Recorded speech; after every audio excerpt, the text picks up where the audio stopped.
तुम्ही प्रतिनिधी आहात. सुरू करू. गेले काही महिने मी मुख्यमंत्र्यांशी काही एक दोन विषयांवर. अरे तू उभा काय ना, खुर्ची दे ना, खुर्ची दे ना.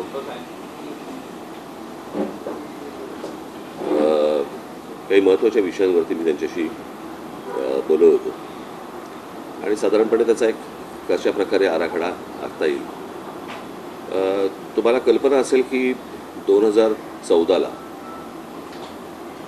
मी एक ॲस्थेटिक या विषयावरती मी एक 16 मिनिटाची डॉक्युमेंटरी केली होती, जी आजही यूट्यूबवरती आहे.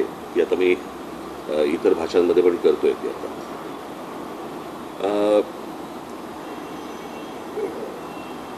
टाउन प्लॅनिंग आणि या सगळ्या गोष्टी ह्या माझ्या तशा आवडीचे विषय.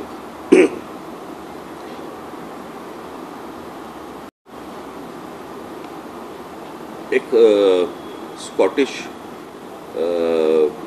मला माहिती आहे की आता मी जे काय बोलणार आहे त्याच्यामध्ये फारसा तुम्हाला इंटरेस्ट नाही आहे, पण तरी पण आता मी कशासाठी गेलो होतो हे तुम्हाला सांगणं गरजेचं आहे. आणि याच्यामध्ये तुम्हाला दुसरीकडे कोणाकडे तरी जाऊन तुम्हाला काय वाटतं असं होणार नाही तुमचं. त्याच्यामुळे तुम्हाला आता ह्या विषयामध्ये किती इंटरेस्ट असेल मला माहिती नाही. एक फार चांगलं वाक्य आहे त्या एका स्कॉटिश साहित्यिकाचं, आणि त्याच्यानंतर ते बऱ्याच लोकांनी वापरलं. मला असं वाटतं लेनिनने वगैरे पण ते नंतर त्या गोष्टी यूज केल्या थोड्याशा वेगवेगळ्या पद्धतीने, की तुमच्याकडची लहान मुलं कोणती गाणी गातात सांगा, मी तुमच्या देशाचं भविष्य सांगतो, असं ते वाक्य होतं. मला थोडंसं ते बदलावंसं वाटलं, आणि ते बदललेलं वाक्य असं आहे की तुमच्याकडे ट्रॅफिकचा तुम्ही केऑस दाखवा किंवा तुमच्याकडची ट्रॅफिकची परिस्थिती दाखवा, मी तुम्हाला तुमच्या देशाचं भविष्य सांगतो. आज मुंबई ही जी शहर आहेत, खास करून मुंबई, ठाणा, पुणा, नाशिक, नागपूर, संभाजीनगर किंवा इतरही आपली अनेक शहरं जी उभी राहत आहेत, यातल्या बऱ्याचशा सगळ्या शहरांमध्ये आज खूप मोठ्या प्रमाणावरती रिडेव्हलपमेंटची कामं मोठ्या प्रमाणावरती उभी राहत आहेत आणि सरसकट सर्रास सगळ्या ठिकाणी ह्या गोष्टी होत आहेत. त्याच्यामध्ये प्रचंड मोठ्या प्रमाणावरती अनधिकृत गोष्टी पण होत आहेत. आज जिकडे 50 माणसं राहत होती त्या ठिकाणी 500 माणसं राहायला आली आहेत एका जागेत. माणसं वाढली आहेत, त्यांच्या गाड्या वाढल्या आहेत, ट्रॅफिक वाढलं आहे, आणि ते सगळ्या गोष्टी रस्त्यावरती आल्यात. म्हणजे साधारणपणे 26 जुलैला जो पाऊस पडला होता तो साधारणपणे काहीतरी, मी चुकत नसेल तर काहीतरी 900 इंच वगैरे काहीतरी पाऊस एका दिवसात पडला होता.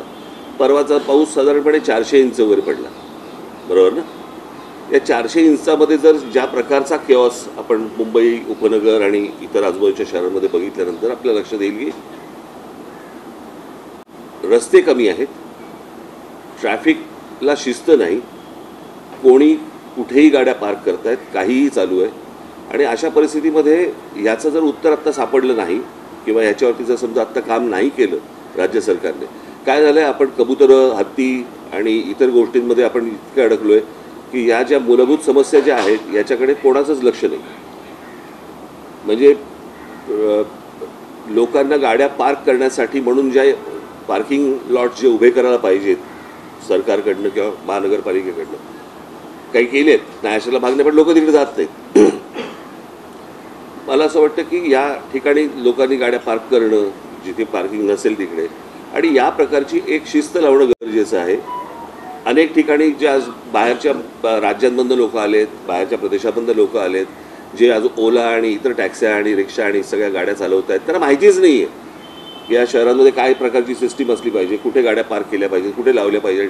डबल पार्किंग करत असतात, नो पार्किंगमध्ये लावत असतात, कुठेही लावत असतात. आणि त्या दृष्टिकोनातनं मी एक छोटासा आराखडा आज मी मुख्यमंत्र्यांना दिला. त्या प्रकारे आत्ता तिथे मुंबई पोलीस कमिशनर, त्याच्यानंतर मला असं वाटतं ट्रॅफिकचे जॉईंट सीपी कुंभारे साहेब, अशा सगळ्या लोकांना तिकडे बोलवलं होतं आणि तिथे ती बैठक झाली. आणि मी काही नमुने त्यांना, हा पण आवाज येणार,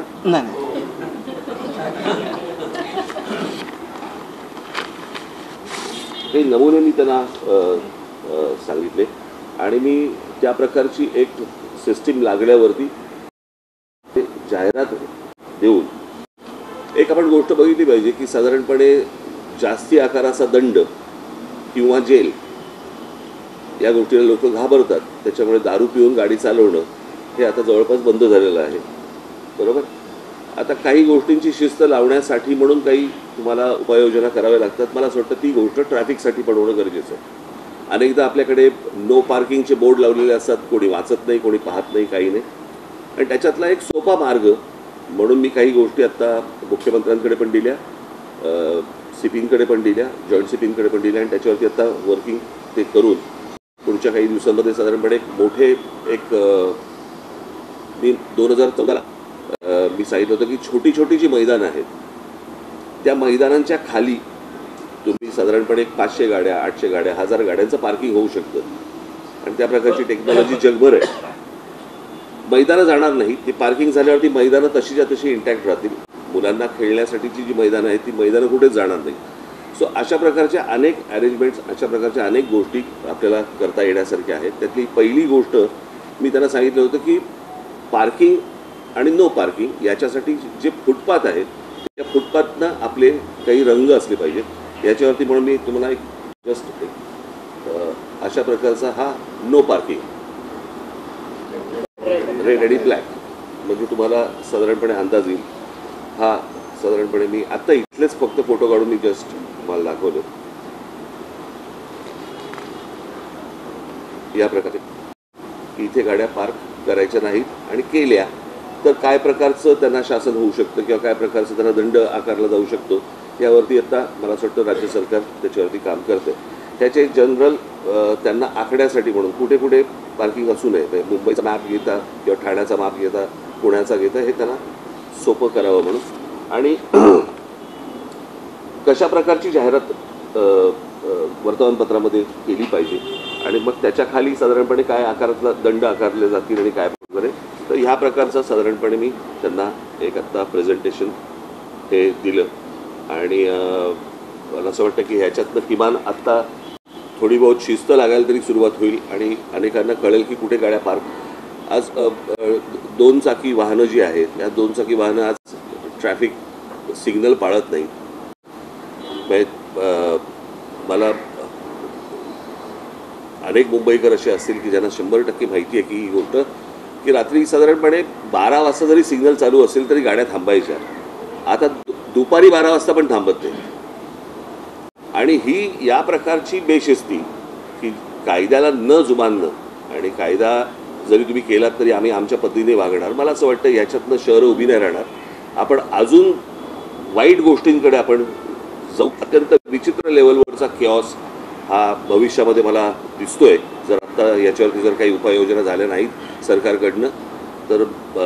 कारण त्या प्रकारची बेशिस्ती ही अजून वेगवेगळ्या गोष्टींमध्ये येत जाणार आणि मग ते एकदा हाताबाहेर गेलं की कोणीच काही करू शकणार नाही. आज प्रत्येक एखादी कंपनी असते, एखादी शाळा असते, एखादं कॉलेज असतं, प्रत्येक ठिकाणी काही नियम असतात. मला असं वाटतं शहरांचे पण नियम असतात आणि कशा प्रकारे तुम्ही गाड्या चालवल्या पाहिजेत, कुठे गाड्या पार्क केल्या पाहिजेत, कुठे लोकांना चालायला फुटपाथ नाही आहेत, फुटपाथवरती फेरीवाले बसलेले असतात, काही लीगल असतात आणि इलिगल असतात, त्यांचं काय करायचं. मला असं वाटतं की ह्याचा एक आराखडा या शहरांचा आखणं खूप आवश्यक आणि गरजेचं आहे आणि आत्ता त्याची अत्यंत नितांत गरज आहे. कारण ते जर समजा आता मी मगाशी सांगितल्याप्रमाणे जर हाताबाहेर आत्ता गेलेलंच आहे परंतु आत्ता तरी आटोक्यात आणता येईल, पण याच्या पुढे अजून काही वर्षानंतर ते हाताबाहेर जाणार आणि ते तुम्हाला कोणालाही आवरता येणार नाही. आणि या गोष्टींसाठी म्हणून अत्यंत गंभीर अशी ही बैठक आत्ता मी मुख्यमंत्र्यांबरोबर मी करून आलो आणि पुढच्या काही दिवसांमध्ये त्यांच्याकडे काही रिझल्ट्स यायला सुरुवात होतील. अशी पार्किंग लॉटचं सांगितलं ना मी आता ते 3 पार्किंग लॉट्स आत्ता एक मुंबई शहर, मुंबई उपनगरामध्ये 2 अशामध्ये सुरुवात करणार आहेत आणि मग त्याच्यानंतर त्याचं त्या गोष्टी वाढत जाणार आहेत आणि वाढवले जातील आणि कंपल्सरी तिकडे पार्किंग केलं जाईल. साहेब की आता तुम्ही दाखवलं तो पार्किंगचा विषय तुम्ही म्हटलं की टाउन प्लॅनिंगच्या दृष्टिकोनातून अजून काही सजेशन्स केले त्या बेसिक कोणते केलेले आहेत आणि काल जो पाऊस झाला त्याच्यामध्ये आपण दोन गोष्टी पाहिल्या की नवी मुंबई किंवा त्या परिसरामध्ये तितकाच पाऊस झाला तेवढा वसई विरार परिसरामध्ये झाला थोडंसं 5-50 ml जास्त झाला मिलीमीटर. तर तरीसुद्धा दोन्ही शहरांमधले जर बघितले मी काही त्यातला तज्ज्ञ नव्हे. मला असं वाटतं जी लोक तज्ज्ञ आहेत त्यांना सरकारने बोलवलं पाहिजे आणि आपल्याकडे अशा प्रकारचे तज्ज्ञ अनेक आहेत की जे यामध्ये सजेशन्स सरकारला देऊ शकतात. फक्त हे वॉर फुटिंगवरती तातडीने याच्यावरती उपाययोजना होणं गरजेचं आहे. कळलं का? आणि मला असं वाटतं की याच्यावरती मी काही नावं सजेस्ट करीन, आपणही काही नावं सजेस्ट करा जी आपण सरकारला सांगून आपण ही गोष्ट करून घेऊ शकतो.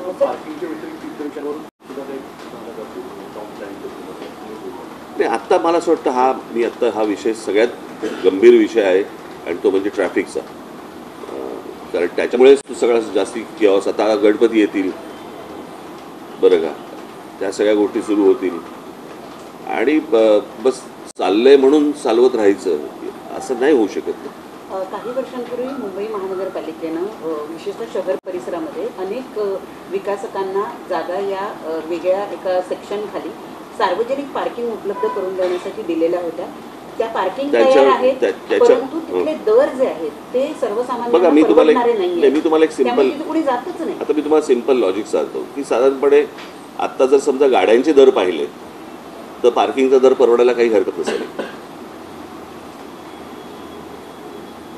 तुम्ही जर गाड्यांचे आत्ता सगळे दर बघा ना आत्ता काय आहेत ते, आणि साधारणपणे महिन्याला 2,000 आणि महिन्याला 1,500 आणि महिन्याला असे जर समजा 3,000 समजा असतील, बरोबर आहे, तुमची गाडी सेफ राहते, गाडी रस्त्यावरती त्रास देत नाही.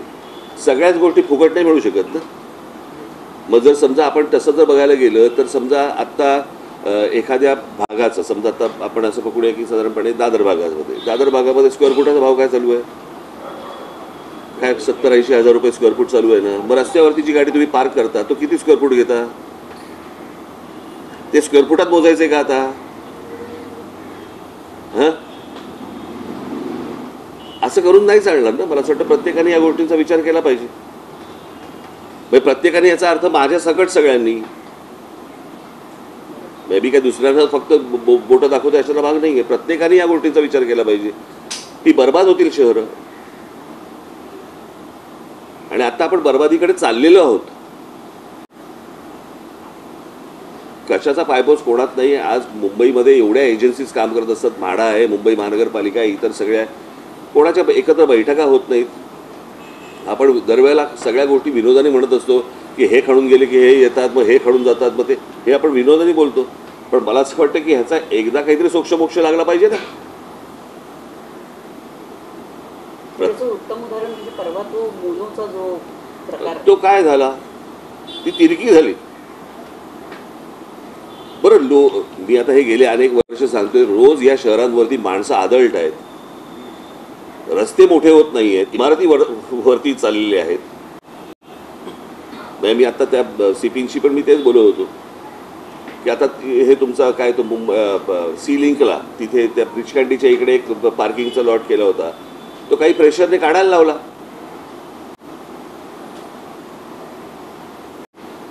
काही दळणदांडगे वरतून जे येतात आणि ते आमच्यासमोर पार्किंग नको, तुमच्यासमोर पार्किंग नको म्हणजे काय? आज सगळा ब्रिज कॅन्टीचा जो केऑस झाला आहे तो त्याच्यामुळे झालेला आहे. आणि मी ती पण गोष्ट आता मी मुख्यमंत्र्यांच्या घरावर घातली आणि ती गोष्ट आता सुरू करतील ते. सीएम काय म्हणले विकत घेतली जात आहे त्याचं कारण आहे की वाहतूक व्यवस्था जी आहे सार्वजनिक व्यवस्था ती पूर्णपणे कोलमडलेली आहे. नाही, मी परत तुम्हाला तेच सांगतो ना, म्हणजे ह्याचं कारण येणारी माणसं जी आदळत आहेत त्याच्यामुळे ना. आता BEST किंवा मुंबईची रेल्वे ही लोकल जी आहे ही मला असं वाटतं जगामध्ये अशा प्रकारे लोक घेऊन जाणारी पहिली असेल ही.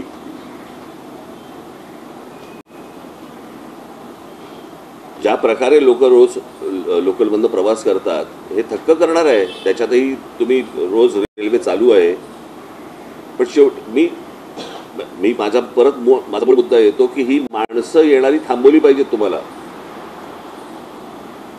बाहेरच्या राज्यांमधली बाहेरची शहरं ही तुम्हाला डेव्हलप करावी लागतील. माणसं येणं थांबवणं गरजेचं आहे, त्याशिवाय हे प्रश्न सुटणार नाहीत. पण त्यातल्या त्यात आत्ता मला असं वाटतं जेवढ्या गोष्टी आपल्याला हातात शक्य आहेत तेवढ्या तर गोष्टी केल्या पाहिजेत. मी दरवेळेला सांगत असतो की बाबा 4 प्रकारच्या जमिनी आहेत. एक आहे मुंबई महानगरपालिकेची, एक आहे राज्य सरकारची, एक आहे केंद्र सरकारची आणि एक आहे खाजगी.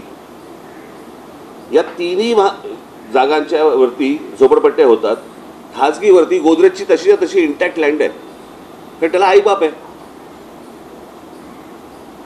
आपल्याकडे कुंपण शेत खात आहे.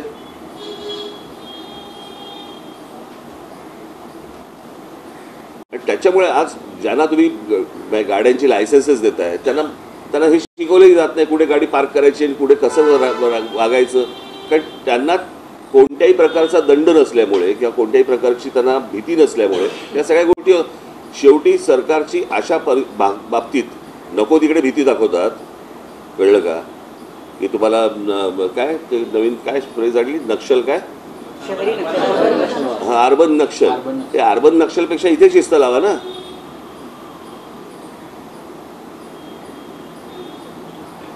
इथे गरजेचे आहेत. उद्या ज्या प्रकारच्या जमिनी ज्या गौतम अदानीच्या घशात घातल्या जात आहेत, काय होणार मला जर सांगा. तिकडे त्या धारावीमध्ये कुठचे रस्ते आणि कुठचं काय करणार आहेत. आपल्याकडे नुसत्या स्कायस्क्रॅपर्स होत आहेत, उंच इमारती होत आहेत, परंतु खाली काय आहे. आज पुण्यासारखी परिस्थिती. पुण्यात तुम्ही जाऊन बघा, तुम्ही थायलंडला जाऊन बघा. नुसते मोनोरेल्स आणि ह्यांच्या तुमच्या फ्लायओव्हर्स आणि ब्रिजेसने ह्यांनी नाही प्रश्न सुटणार. तुम्हाला व्हेकल कंट्रोल करायला लागतील. आज अनेक ठिकाणी तुम्हाला आठवत असेल, मागे एक आंदोलन झालं होतं, तुम्हाला आठवत आहे, आम्ही पक्षातर्फे घेतलं होतं खोट्या टॅक्सी आणि खोट्या रिक्षांचं. आज असंख्य प्रमाणामध्ये, हजारोच्या प्रमाणामध्ये आज तुम्हाला खोट्या टॅक्सी आहेत, खोट्या रिक्षा आहेत, ज्यांना लायसन्सेस नाही आहेत. कोण चालवतंय, कोणाच्या नावावरती परमिट आहे, कोण चालवतंय, काही नाहीच आहे. त्याला दरबंदच नाही. त्याला याचं कारण कोणी तपासणार नाही, कोणी त्याच्यावरती विचार करणार नाही. चिरबिरी घेऊन सगळे सुटणारे आहेत. असं शहर नाही उभं राहू शकत. त्याच्यामुळे आजचा माझा जो विषय होता तो हा होता. आणि माझी तुम्हाला सगळ्यांना विनंती आहे की विनाकारण आत्ता मला इतर कुठचेही पॉलिटिकल प्रश्न न विचारता कृपा करून जर समजा या विषयाचं गांभीर्य राखून जर समजा तुम्ही हा विषय लावलात तर मला आनंद होईल त्या गोष्टींचा. एवढी फक्त माझी तुम्हाला विनंती आहे.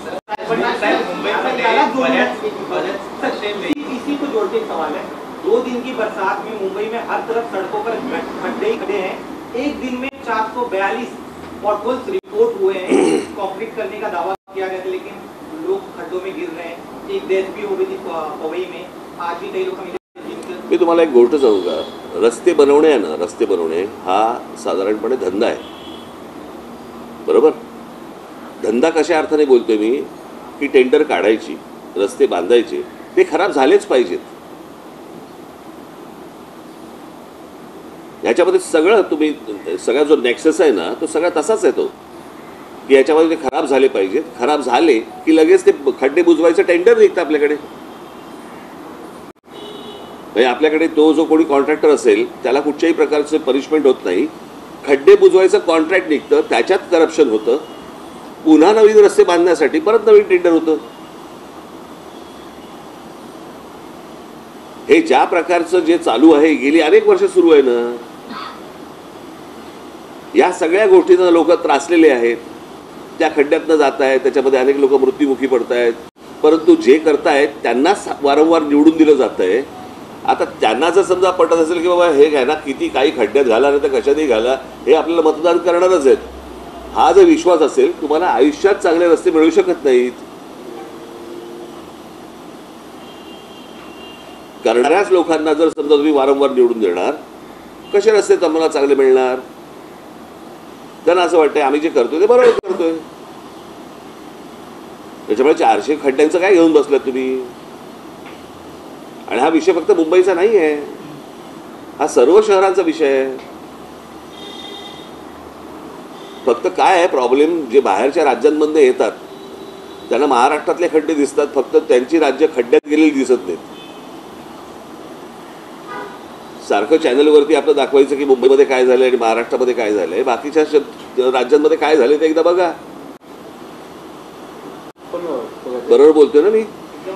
हे आता सीएमएननी काय म्हटलं आणि मुद्दापर्यंत स्पष्ट राहतो की तुमचं म्हणणं आहे की शहरांमध्ये मुंबई सॉरी बाबा ऐकलं नाही मी. सीएम तुमच्या सगळ्या गोष्टीवर त्यांचं काय म्हणणं आलं सीएमचं आणि दुसरं चलत राहू तुमचं सगळ्यात मूळ मुद्दा पण असं येतो की मुंबई शहरावर सगळ्यात जास्त लोड आहे येणं.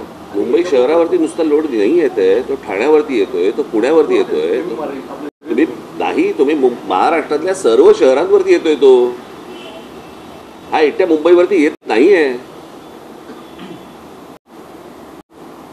याचं कारण ज्या प्रकारे लोकप्रतिनिधींनी ज्या प्रकारे जागृत राहायला पाहिजे त्या प्रकारे ते होत नाही. प्रत्येक जण ते कसं आहे, पूर्वीच्या काळी एक ते वाक्य होतं ना, इंच इंच लढू, तसं आता लोकप्रतिनिधींचं एक वाक्य झालेलं आहे, इंच इंच विकू. त्या सगळ्या इंच इंच विकण्यामध्येच यांचा डेव्हलपमेंटला कोणाचाच विरोध नाहीये, पण त्याला कुठच्याही आकार उकार नसताना केलेली डेव्हलपमेंट ही तुमच्या अंगाशीच येणार. काय होतंय, आपण हे पिल्लू इकडे इकडे इकडे वरती काय आलं आलं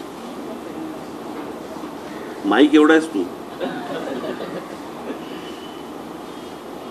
काय आलं काय ह्याचं नाव रायनो काय राहू दे. तर तुम्ही बोलतानाच सुरुवात केली की इतके सगळे बोलताना सुरुवात केली म्हणजे बोलताना तुम्ही याच्याबद्दल उल्लेख केला की इतके सगळे गंभीर शास्त्र देखील, कधी कबुतराचा विषय येतोय, कधी हत्तीचा विषय येतोय. काल अजून एका पत्राचं खूप चर्चा होते की आता महाराष्ट्रात वराह जयंती साजरी व्हावी शासकीय याच्यानुसार अधिकृतनुसार. हे सगळे विषय, या सगळ्या विषयांमुळे मूळ विषय बाजूला पडतोय. दरवर्षी पाऊस, दरवर्षी तेच गोंधळ आणि इतक्या मोठ्या विषयानं म्हणजे हे विषय मूळ मला तुम्हाला हेच सांगायचं आहे जे तुम्ही करणार नाही आहात, कळलं का? हे विषय आले की दाखवू नका, वादच होणार नाहीत. ज्यांना वाद घडवायचे आहेत, जर समजा तुम्ही त्याला फारसं महत्व दिलं नाही तर हे वाद होणारच नाहीत. हे जाणून बुजून केल्या जातात गोष्टी. मला एक गोष्ट कळली नाही, तुमच्या घरात जर समजा एक 4 उंदीर झाले तर त्याचं काय करता तुम्ही? बरोबर ना? नाही नाही, गणपतीचं वाहन आहे म्हणून ठेवतो का आपण? नाही ना. मग असे कोण जैन लोक आहेत की जे कबुतरावरती बसून फिरायला जातात? काय त्या कबुतरांचं? बरं, फक्त कबूतर मेली नाही पाहिजेत, माणसं मेली चालतात. एवढी आज रेल्वे खाली माणसं जात आहेत, इतर सगळी काय आपण ज्याला खड्ड्यांमध्ये माणसं जात आहेत. माणसांपेक्षा कबूतर महत्वाची आहेत. पण मला माहिती होतं की तो पॉलिटिकल सगळा विषय आहे, राजकीय विषय. त्या राजकीय विषय तशाच प्रकारे तो लावायचा होता की जेणेकरून, आणि त्याच्यात त्यांना लक्षात आलं की ह्यांच्याकडनं काही रिस्पॉन्स मिळत नाहीये. कारण आम्हाला माहिती आहे की कुठे रिस्पॉन्स द्यायचा एवढं तर आम्हाला कळतं की नाही. आणि हे मी आत्ता जे सांगितले हे खरं तर मूळ विषय आहेत. या मूळ विषयांकडे आपण सगळे दुर्लक्ष करतो आणि नको त्या गोष्टींमध्ये आपण भरकटत जातो. आता 2 दिवस पाऊस पडला म्हणून तुम्ही पाऊस दाखवलात. इन्फ्रास्ट्रक्चर डेव्हलपमेंटवरती इतका भर दिला असं सरकारकडून, परंतु टाउन प्लॅनिंग या बेसिक विषयाबद्दल कुठल्याही राजकारणी तुमच्या खेरीज बोलताना दिसत नाही. अहो, या सगळ्या सरकारने ना इथं बंगला आहे माहिती आहे, इथे पांढरा बंगला आहे माहिती आहे, सेनापती बापटाच्या पुतळ्याच्या मागे. हां, तो मोडकांचा बंगला आहे. ते इंजिनियर मोडक, त्यांना रोज येऊन नमस्कार केला पाहिजे. हे माहीम, दादर, वडाळा, हिंदू कॉलनी, परळ, नायगाव, ही सगळं टाउन प्लॅनिंग हे त्या मोडकांनी केलंय ब्रिटिशांच्या काळात. त्यांच्या नावाने तो मोडक सागर आहे.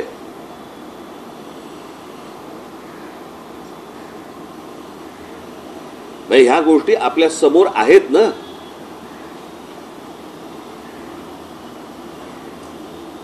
आणि मला प्रश्न पडतो की हे कोणीतरी येणार, बाहेरून येणार आणि हे आम्हाला प्रश्न विचारणार काय मुंबईची परिस्थिती झाली आहे म्हणून.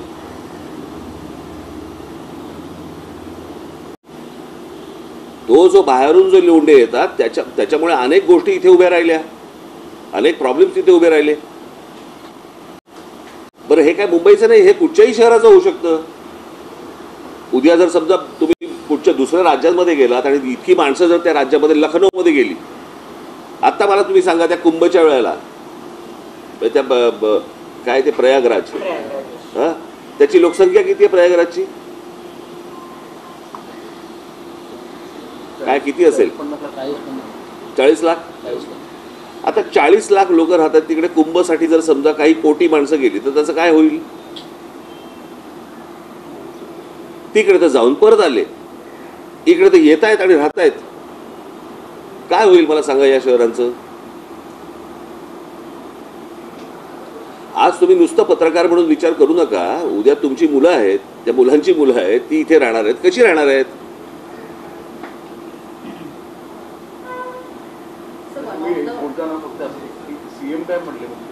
सांगितलं ना मी करणार म्हणून. हे मी पहिल्यांदाच मला असं वाटतं सुरुवात करतानाच सांगितली होती. काय सुरुवातीला बोलताना नाही, पण दरवेळेस पाणी भरणार नाही मुंबईमध्ये.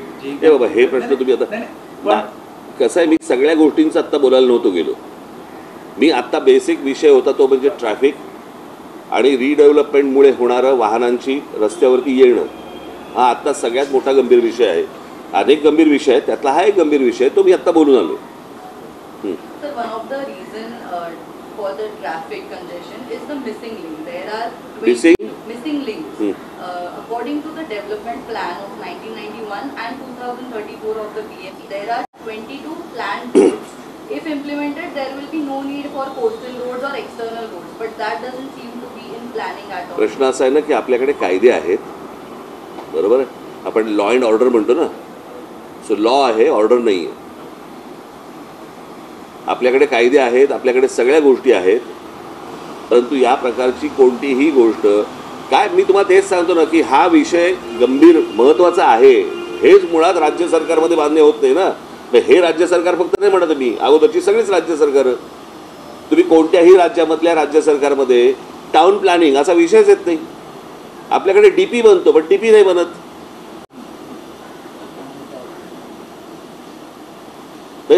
सरकार बसणार त्याच्यावरती डेव्हलपमेंट प्लॅनवरती. कशासाठी? कारण जमिनी विकता येतील, इथे हॉस्पिटल टाका, कोणाशी बोलून घ्या, इकडे अजून हे करा. पण टाउन प्लॅनिंग म्हणून जी गोष्ट असते, आता मी मगाशी माझा विषय अर्धवट राहिला पुण्याची परिस्थिती तर आत्ता अशी आहे की पुणे साधारणपणे एखाद्या शहराची लोकसंख्या किती असते ना त्याच्याप्रमाणे साधारणपणे तिथे 15% रस्ते लागतात. आत्ता पुणे शहराची परिस्थिती अशी आहे की तिकडे साधारणपणे 7 का 8% फक्त रस्ते आहेत. कारण रस्ते जुनेच आहेत. ह्या बाजूनी पुणे वाढतंय, पण पुण्यात जर समजा बघितलं तर रस्ते तेवढेच आहेत. त्या ठिकाणी आज मुंबईमध्ये रस्ते तेवढेच आहेत. त्या ठिकाणी जर समजा तुम्हाला इमारती येत गेल्या आणि 50च्या ठिकाणी 500 माणसं आली, कसं होणार मला जरा सांगा. आत्ता माझी सीपी पण तेच बोलवते. तुम्ही, मला असं वाटतं की मला तुम्ही सीपीना भेटा एकदा या विषयामध्ये. ते म्हणाले की तिकडे आता जे हे काय तुमचं झालं ना फिनिक्स आणि ते सगळं काय, कोण तो अजून कोण, इंडिया बुल्स वगैरे, त्या लोकांना सांगितलं होतं की तुम्ही इमारती आतमध्ये घ्या, रस्ता वाढवता येईल वगैरे. काही नाही, लक्षच नाही. आणि संध्याकाळी म्हणे तिथे त्या रस्त्यावरती अचानक 6-8 हजार गाड्या बाहेर पडतात.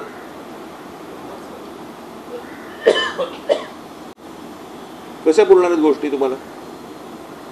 चला, राजकीय बोलायला काय, मला बोलायला काही हरकत नाहीये, परंतु तुम्ही हा विषय घालवाल. मला नाही बोलायचंय.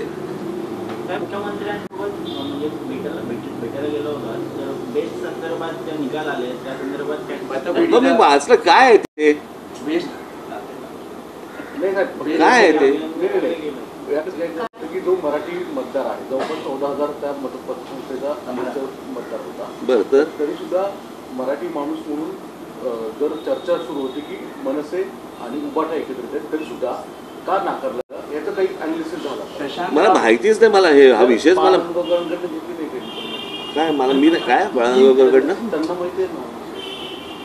अहो प्रश्न असा आहे, त्या निवडणूक आहेत ना, त्या स्थानिक निवडणूक आहेत, काय ते पतपेढी वगैरे काहीतरी असंच काहीतरी ना. 3 पॅनल होते ठीक आहे, छोट्या गोष्टी आहेत रे, काहीतरी काय कुठे काही तुम्हाला ना काहीतरी 24 तास दाखवायला काहीतरी पाहिजे तुम्हाला, त्याची आग लावा त्याची आग लावा.